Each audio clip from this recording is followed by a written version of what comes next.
Good day, everyone. This is Karel Ingrid Anbaloing from BSED Mathematics 3A, and today I will present my final project number 5 on M115 Abstract Algebra.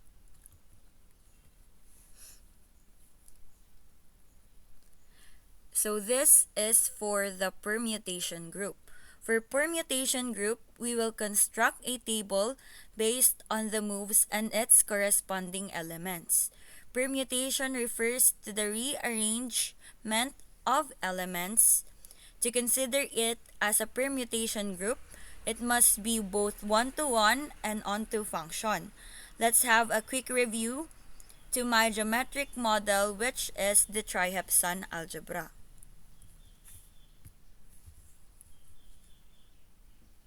So this is my geometric model. It has this front and back.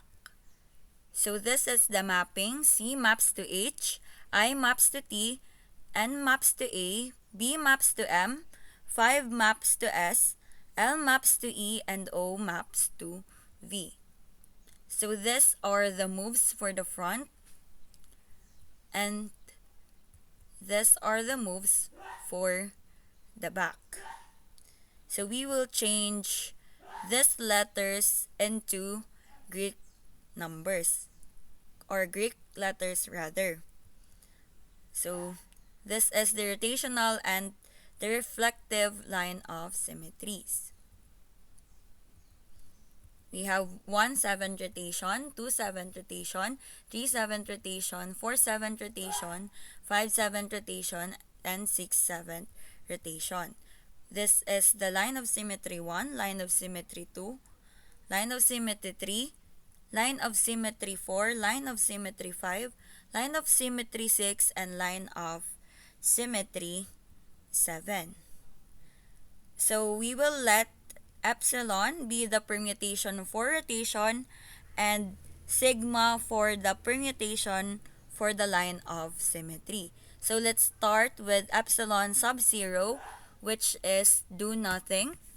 So this will be the permutation for E sub 0. So how did we get this permutation?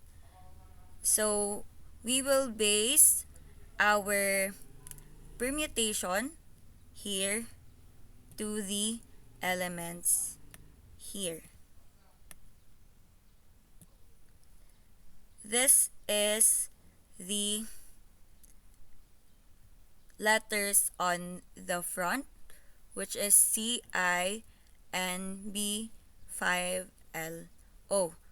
This is for the result, and this is for the original. So as we can see here, C is for C.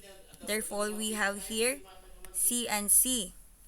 So for I, we have here I is to I. So we have I and I. N is to N. So we have N and N. B is to B. So we have B and B. 5 is to 5. Therefore, we have here 5 is to 5. L is to L. Therefore, we have here L is to L, and O. And O is to O. O is to O. Therefore, we have O is to O here in our permutation. Now, let's proceed to epsilon sub 1, which is rotate 1/7 clockwise. So again, this will be our result, and this is for the original. So C here on our result is maps to O. Therefore, we have here C and O, C and O, and I here maps to C. Therefore, we have here IC. N is to I. B is to N, 5 is to B, L is to 5, and O is to L. So this is our epsilon 1 for rotate 1/7 clockwise. Now let's have epsilon 2, which is rotate 2/7 clockwise. So again, this is the resulting element and this is for the position of the original. So C here, and our resulting element is L. Therefore, we have C is to L. And I here in the result is to O here in the original. Therefore, we have I is to O. Then N is to C, B is to I, 5 is to N, L is to B, and O is to 5. For epsilon 3, it is rotate 3/7 clockwise. We will just repeat what we did a while ago. This is the result and this is for the original. Here we have C, and C maps to 5. I, and I maps to L. If we continue the process, we will have this permutation. C is to 5, I is to L, N is to O, B is to C, 5 is to I, L is to N, and O is to B for epsilon sub 3. Now let's proceed with epsilon sub 4, which is rotate 4/7 clockwise. So we have here again the result for the result and for the position of the original. We have here our C, and C is to B. Therefore, we have here C, B. We have here I, and I is to 5. If we will repeat the process, we will have these results. N is to L, B is to O, 5 is to C, L is to I, and O is to N. So let's proceed for epsilon sub 5. So this is rotate 5/7 clockwise. Again, this is for the position of the result and this is for the position of the original. We have here C is to N, B, no, I is to B,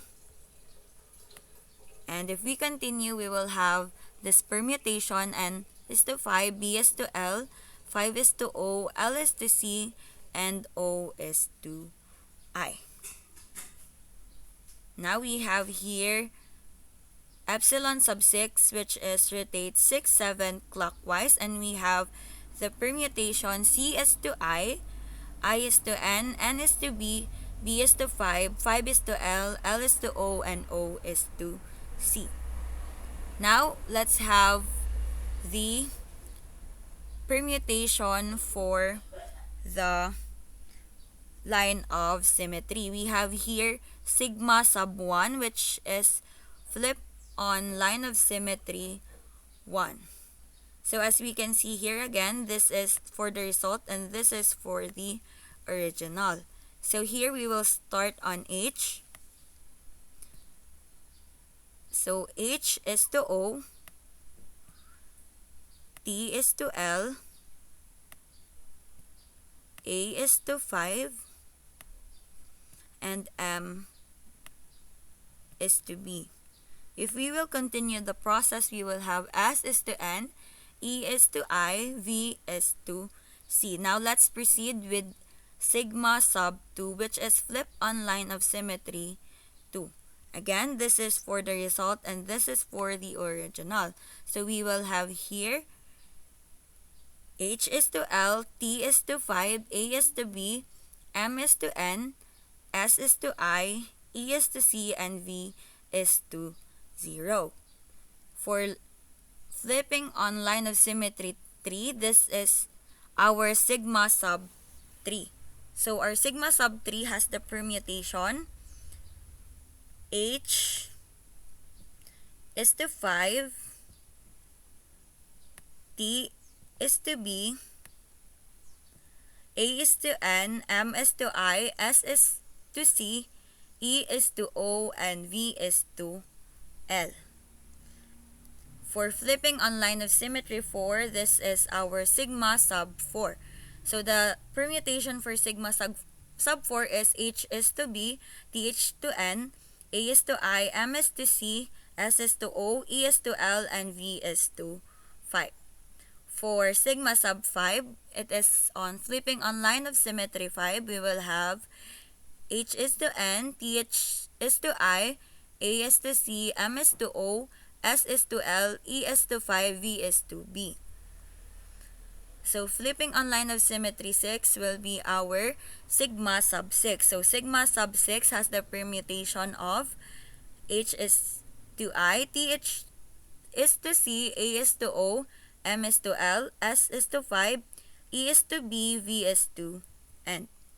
And for the last one, for our line of symmetry, we have here sigma sub 7. It is flip on line of symmetry 7, and we have here the permutation h is to c, t is to o, a is to l, m is to 5, s is to b, e is to n, and v is to I. Now let's apply the permutation multiplication to fill up the elements on our permutation table. So we have here the moves that we did a while ago. This is the permutation for rotation, and this is the permutation for the line of symmetry. So we will have here our table, and let's operate this one. So let's start with epsilon sub 0 here. Epsilon sub 0 star epsilon sub 0. So in permutation multiplication, we will start on the right side. So we have here c is to c. We have c here, and we will go here since this is the letter C, and we will have the result C. Therefore, this result will be put here. Therefore, we have here C. Therefore, and for I, we have here I is to I. I here is placed on this part, and then we will get the lower part for the result. If we will continue that process, we will have this result CINB5LO and CINB5LO, which is same with the E sub 0. Therefore, we have here E sub 0. For E sub 0 multiplied to epsilon, epsilon sub 0 multiplied to epsilon sub 1, we will have this one. So this is the epsilon sub 0, and this is the epsilon sub 1. Again, let's start with C here. And as you can see, we have here O for the right permutation, and let's focus on this one. And as we can see, the resulting element here is O.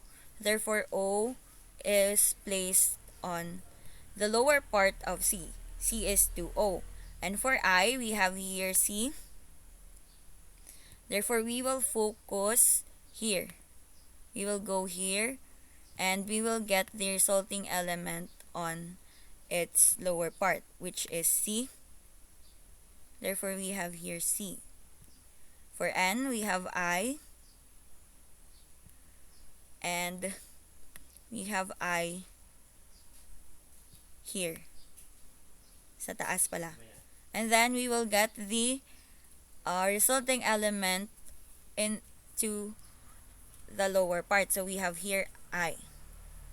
If we will continue that process, we will have this permutation. C is to O, I is to C, N is to I, B is to N, 5 is to B, L is to 5, O is to L, which is same with our epsilon sub 1.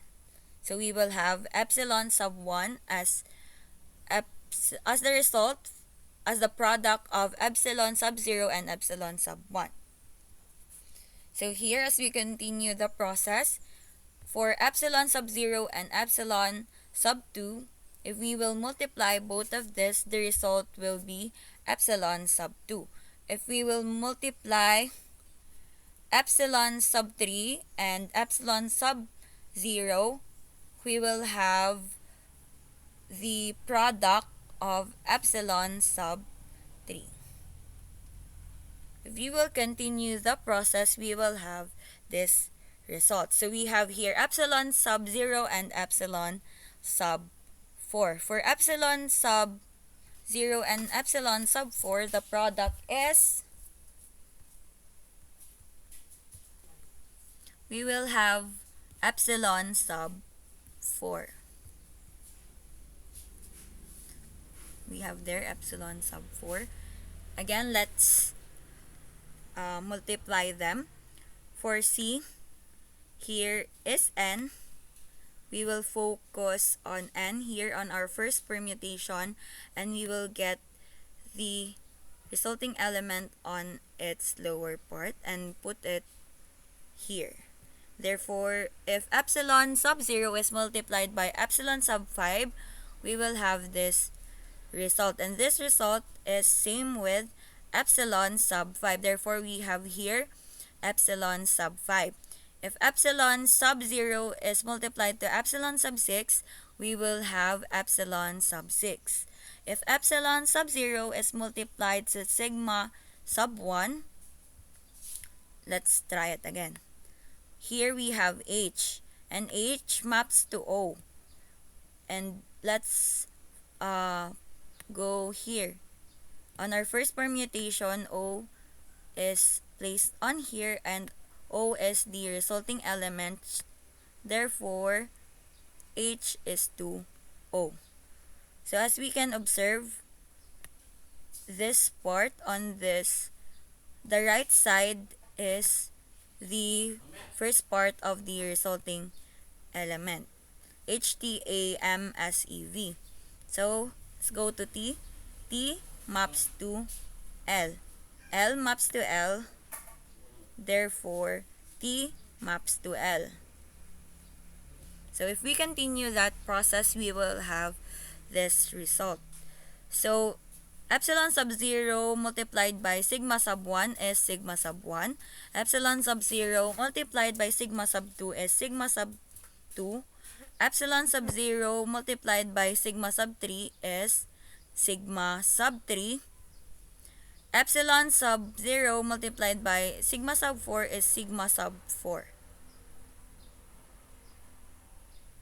Now, if we will continue the process, we will have this result. So you can pause the video to check for the results.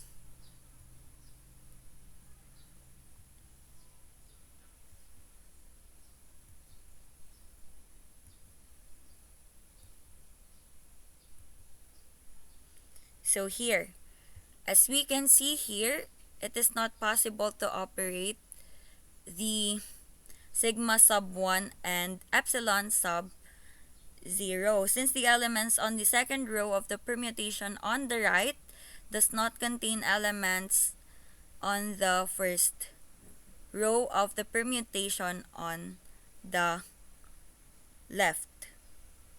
This is left. Therefore, we will map CINDO to its corresponding elements at the back, which are HTAMSEV. Therefore, we will have here H is to H, T is to A is to A, M is to A, M, S is to S, E is to V, V is to V. And the corresponding elements for the epsilon sub 1 permutation is this one. For epsilon sub 0 is this one, epsilon sub 3 is this one, epsilon sub 4 is this one, epsilon sub 5 is this one, and epsilon sub 6 is this one. Therefore, we will have these results. So for this, we will operate H is to H. Now H here is there, so H is to O. Therefore, we have here O. So, as we can observe, we are multiplying the right permutation to the left permutation. And then we will consider the lower part of the right permutation, the result of the lower part, and then map it to the upper part of the permutation on the left side. So as we continue, we will have these results. You can pause the video to check for the results.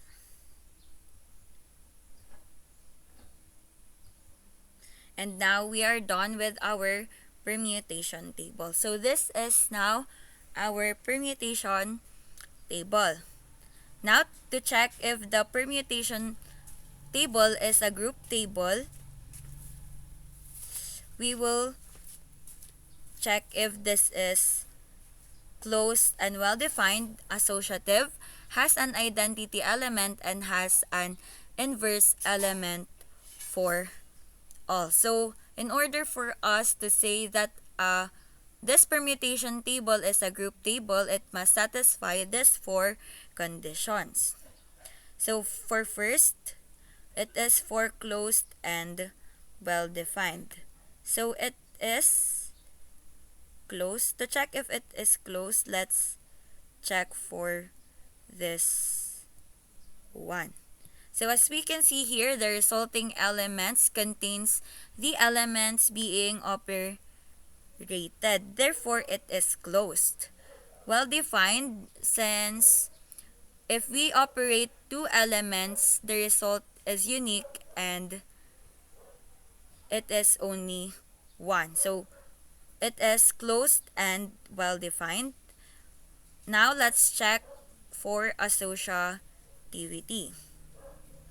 To check for associativity, we will flip our table 180 degrees and we will change its rows and columns to make it same with the original resulting elements. So if we will get the same elements or the same positions of the original elements and the flipped permutation table, then we can say that this is associative. Now let's flip it 180 degrees. We will have this results and we will interchange rows. First, we will interchange row 2 and row 7, row 3 and row 6, and row 4 and row 5. Let's interchange it. Now it is interchanged. Now let's interchange rows 8 and 13, 8 and 13, 9 and 12, and 10 and 11. So we will interchange them. This will be our results. So you can pause the video to check the results for the flipped permutation table, and this is the original permutation table. As we can observe, the resulting elements on the flipped permutation table and our permutation table here are the same. Therefore, it is associative. To check for the identity element, let's find the same header row and same header column to our resulting elements. So this is our header row and this is our header column. So as we can see here, this one is same with the first part, and this column is same with this one. So we have here the same header row and same header column. To check for the identity element, it is the intersection of the same row and same header column and the resulting element. Therefore, we have here the identity element is E sub 0. Therefore, it has an identity element. Now, let's check for the inverse element for all. For inverse, we will focus, or we will consider, we will base our inverse element on the identity element on our permutation table. So our identity element is E sub 0. Therefore, we will have here the inverse elements. The identity elements in our permutation table rather. So we have here an identity element here. So to get the inverse element, we will just get the upper element on the identity element. So the inverse element of E sub 0 is E sub 0. We have, for E sub 1, we have here the identity element. Therefore, the inverse element of E sub 1 is E sub 6. For E sub 2, we have here E sub 0, or the identity element. Therefore, the inverse element of E sub 2 is E sub 5. For E sub 0, or E sub 3, this is the identity element. Therefore, the inverse element of E sub 3 is E sub 4. For E sub 4, we have here the identity element. Therefore, the inverse element of E sub 4 is E sub 3. For E sub 5, we have here the identity element. Therefore, the inverse element of E sub 5 is E sub 2. For E sub 6, the identity element here is E sub 0. Therefore, the inverse element of E sub 6 is E sub 1. For sigma sub 1, we have here the identity element. Therefore, the inverse element of sigma sub 1 is sigma sub 1. Here, for sigma sub 2, we have here the identity element. Therefore, the inverse element of sigma sub 2 is sigma sub 2. We have here the identity element for the sigma sub 3. Therefore, the inverse element for sigma sub 3 is sigma sub 3. For sigma sub 4, we have here the identity element. Therefore, the inverse element of sigma sub 4 is sigma sub 4. For sigma sub 5, we have here the identity element. Therefore, the inverse element of sigma sub 5 is sigma sub 5. We have here sigma sub 6. The identity element is placed right here. Therefore, the inverse element of sigma sub 6 is sigma sub 6. For sigma sub 7, we have here our inverse element. Therefore, the inverse element of sigma sub 7 is sigma sub 7. So, as we can see here, we satisfy all the condition. The permutation table is closed and well-defined. It is associative. It has an identity element and has an inverse element for all. Therefore, this permutation table is a group table. Therefore, we can call this as a permutation group. That would be all for my final project number 5. Thank you for listening.